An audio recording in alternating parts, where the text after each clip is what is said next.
Binweltahan ng Atin Ito Coalition ang naging hakbang ng China na pagwagayway at pagtirik ng kanilang watawat sa Pag-asa Island. Si Janina Magundayaw para sa detalye. Fake news, talimbala at copycat. Iyan ang tawag ni Akbayan Representative Dada Kiram Ismula sa paratang ng China na nag-iwan umano sila ng basura sa kanilang pagbisita sa Sandy Cay noong linggo.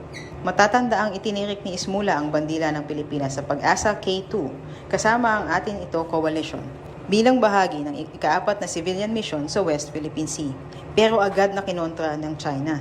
Sa isang ulat ng state-controlled Chinese media, sinabing nakakuha umano sila ng mga basyong inumin at iba pang kalat sa Sandy Cay matapos ang umano'y iligal na pagdaong ng 5 Philippine crew. Ayon naman kay Ismula, hindi umabot ng 10 minuto ang kanilang pananatili sa Sandy Cay. Malinis nila itong dinatnan at malinis din nilang iniwan. Dagdag niya, may suot siyang body camera at may drone footage na magpapatunay sa kanilang aktibidad sa isla. Yeah, I was there. Bago po ako nagwagayway ng ating bandila, kung makikita ninyo doon sa drone shots, nag-iikot pa ako, nag-video pa po ako doon sa Sandy Cay. Wala po talaga kaming nakitang basura doon. Napakalinis at napakaganda po ng Sandy Cay.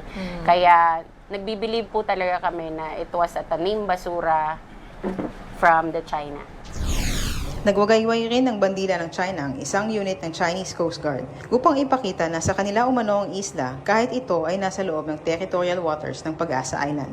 Tinawag naman ito ni Ismula na isang copycat move.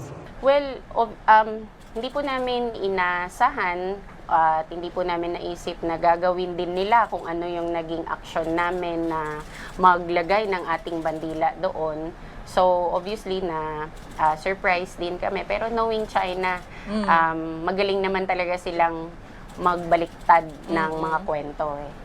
Sa ngayon, pabalik na ng Manila si Ismula at ang grupong Atin Ito mula sa Pag-asa Island.